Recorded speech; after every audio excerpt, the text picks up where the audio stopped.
Bismillahirrahmanirrahim. Assalamualaikum warahmatullahi ta'ala wabarakatuh. Alhamdulillahirabbil alamin. Wabihi nasta'inu ala umuri dunya waddin. Wassalatu wassalamu ala asyrafil anbiya'i wal mursalin sayyidina wa maulana Muhammadin wa ala alihi wa sahbihi ajmain, amma ba'du. Yang utama, marilah kita panjatkan puja dan puji syukur kehadirat Allah Subhanahu wa taala, yang mana Allah Subhanahu wa taala memberikan semua hambanya banyak sekali nikmat. Yang paling utama ialah nikmat iman, nikmat Islam, dan nikmat ihsan. Salawat bermahkotakan salam tidak lupa kita haturkan dan kita sampaikan kepada Sayyidina wa Maulana Muhammadin, Allahumma shalli alaihi, yang mana beliau telah membawa umatnya dari zamannya kebodohan, zamannya jahiliyah, hingga sampai zamannya hari ini, zamannya mahiriyah, zamannya yang diliputi oleh banyak sekali ilmu pengetahuan. Izinkanlah Al-Fakir di sini untuk memberikan atau men-sharing ilmu yang bertema keutamaan iktikaf. Berbicara dengan iktikaf ialah pasti kita, apa itu iktikaf? Iktikaf merupakan secara syar'i yang artinya tinggal di masjid atau berdiam diri di masjid dengan niat untuk beribadah kepada Allah, mendekatkan diri kepada Allah Subhanahu wa taala. Itu ialah secara istilah atau syar'i. Hukum iktikaf ialah ulama bersepakat atau ijtima ulama bahwasannya iktikaf itu disyariatkan. Kenapa disyariatkan iktikaf itu? Karena Rasulullah SAW pernah iktikaf di 10 hari terakhir pada bulan suci Ramadan hingga beliau wafat atau meninggal dunia. Setelah beliau wafat, setelah Rasul meninggal dunia, para istri-istri Rasul dan sahabat-sahabat melanjutkan iktikaf beliau. Kemudian, apa itu macam-macam iktikaf? Macam-macam iktikaf ialah ada 2, yaitu iktikaf yang wajib dan iktikaf yang sunnah. Apa itu iktikaf yang wajib? Adapun iktikaf yang wajib adalah iktikaf yang diwajibkan oleh seorang hamba atas dirinya sendiri. Maksudnya apa? Maksudnya itu dengan dia bernazar. Misalnya ada orang yang mengatakan, kalau proyek saya sukses atau kalau saya sukses lulus ujian, bahwasannya saya ingin beriktikaf di masjid selama 2 hari. Maka dengan nazar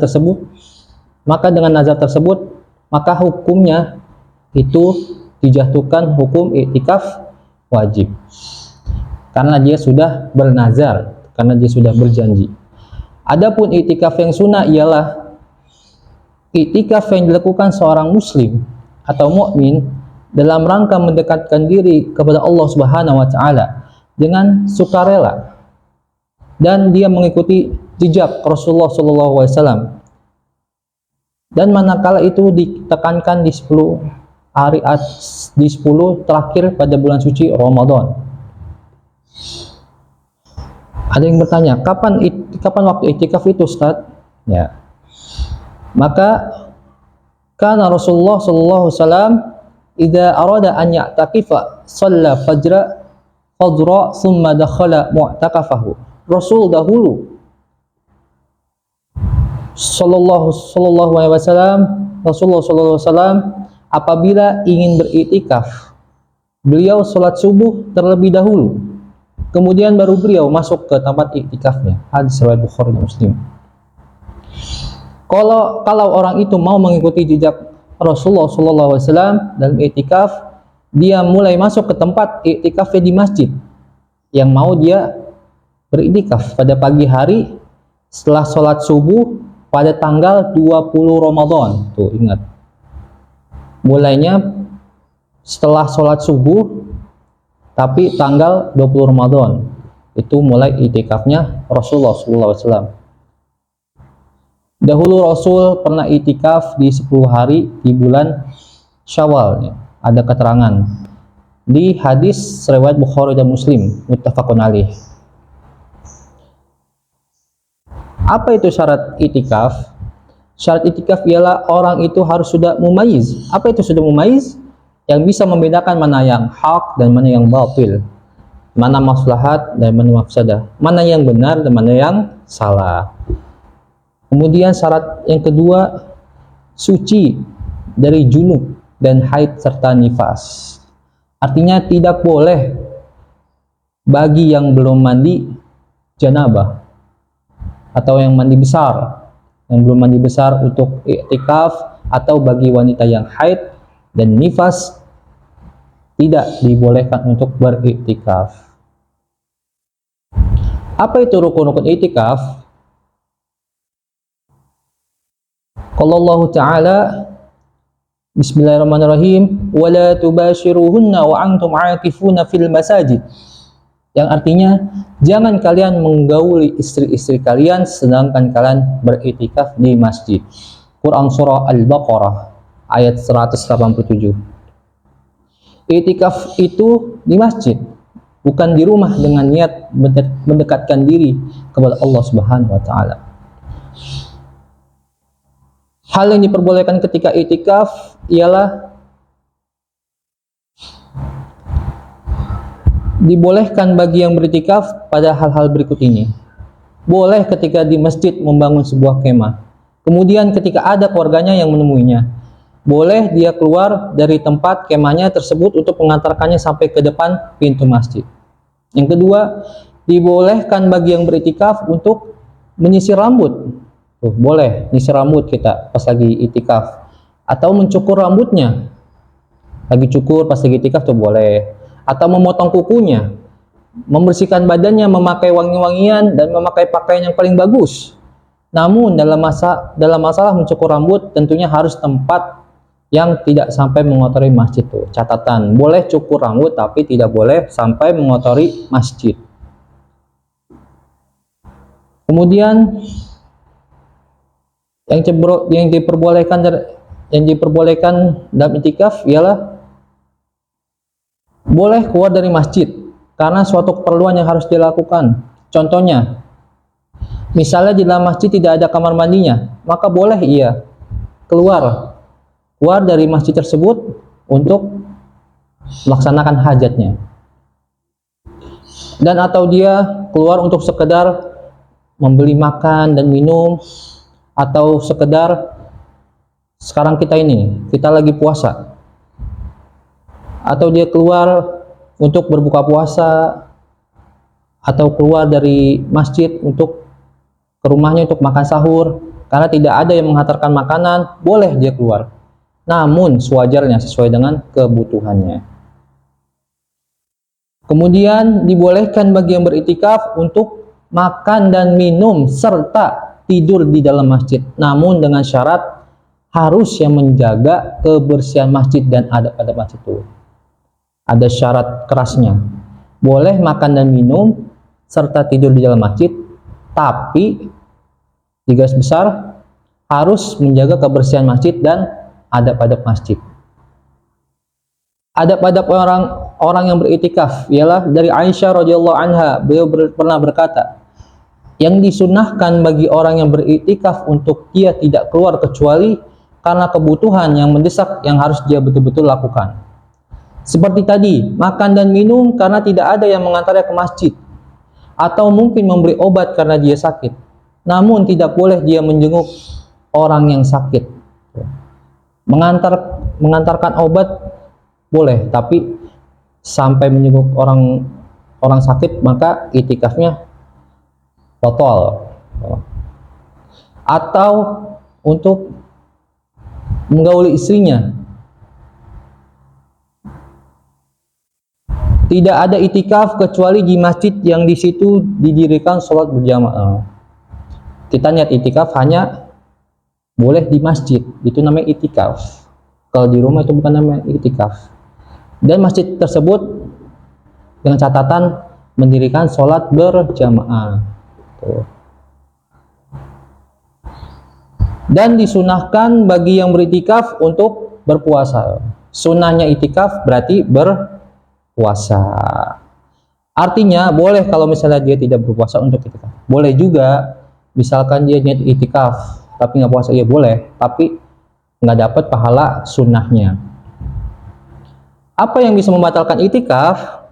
Yang bisa membatalkan itikaf itu ialah satu, bersetubuh dengan pasangan suami istri. Misalkan suami bersetubuh dengan istrinya dan sebaliknya istrinya bersetubuh dengan suaminya. Keluar dari masjid tanpa ada kebutuhan yang mendasarnya. Misalkan gak urgent banget, gak usah keluar dari masjid kecuali dengan kebutuhan yang mendesak. Dengan sengaja dia keluar tanpa ada kebutuhan yang mendesak. Misalnya seperti contohnya yang tadi, menjenguk orang sakit, atau mungkin untuk healing lah, bahasa orang sekarang, healing, menjenguk orang sakit, untuk tamasya, jalan-jalan, maka ini membatalkan niat iktikafnya. Majnun, gila, hilang akalnya karena terkena penyakit atau karena ia mabuk. Dan terakhir ialah haid dan nifas. Usaha apa saja yang disunahkan bagi orang yang beriktikaf? Yang disunahkan bagi orang yang beriktikaf ialah memperbanyak ibadah-ibadah sunnah seperti sholat sunnah rawatib, sholat sunnah qobliyah, sholat sunnah ba'diyah, sholat sunnah tahiyatul masjid, dan yang lainnya. Banyak sekali ibadah-ibadah sunnah yang bisa kita dirikan di dalam masjid. Membaca Al-Quran, qiraatul Quran, Masya Allah, apalagi kita sekarang pada bulan suci Ramadan, yang mana kita membaca Quran satu huruf saja, maka dibalas oleh Allah Subhanahu wa Ta'ala 10 pahala, 10 kebaikan. Berzikir, Masya Allah, kita tahlil, kita tahmid, kita bertasbih kepada Allah Subhanahu wa Ta'ala. Subhanallah, alhamdulillah, wa la ilaha illallah, wallahu akbar. Dan membaca-baca buku agama atau kitab-kitab untuk memperluas ilmu pengetahuan kita, untuk memperdalam ilmu agama kita supaya kita lebih paham lagi tentang, lebih khususnya fikih, karena itu terkait dengan ibadah-ibadah ubudiyah. Ini adalah yang disunahkan bagi yang beriktikaf. Jangan iktikaf hanya untuk pindah tidur saja. Nih catatan nih, kebanyakan orang yang beriktikaf di masjid itu cuman kucuk-kucuk datang ke masjid, sholat sunnah, tiba-tiba langsung tidur. Jangan begitu. Kita rugi kita, pahala kita rugi. Karena banyak sekali sunnah-sunnah iktikaf, baca Quran, dan yang lainnya. Rugi kita, misalkan kita langsung tidur saja. Terkadang ada sebagai orang iktikaf, namun dia memperbanyak tidur dan tidak beribadah. Nauzubillah, janganlah kita tergolong orang-orang yang seperti itu. Dan apa yang dimakruhkan bagi yang beriktikaf? Yang dimakruhkan bagi yang beriktikaf ialah menyibukkan diri dengan hal-hal yang tidak bermanfaat, baik memperbanyak ucapan atau perbuatan yang tidak ada manfaatnya atau berfaedah. Yang kedua, diam, tidak mau bicara, namun dengan niat bahwa dia kira itu adalah bentuk ibadah kepada Allah di kala iktikaf. Tuh, kita nggak boleh, dimakruhkan tuh bahasanya. Kita menyibukkan diri tidak dengan hal-hal yang tidak bermanfaat. Salah satunya itu tidur atau kita bercanda dalam masjid. Seyogyanya kita di dalam masjid fokus ibadah, karena masjid itu ialah rumah Allah.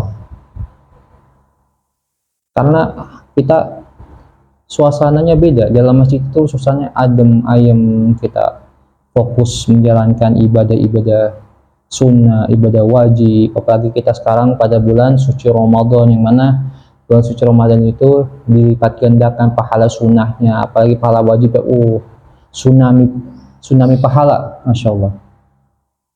Demikian Kultum dari saya, kurang lebihnya mohon maaf. Khusma sofa wa da'mal qadar. Ambil yang baik, tinggalkan yang buruk. Wallahu muwaffiq ila aqwamit thoriq. Wassalamualaikum warahmatullahi taala wabarakatuh.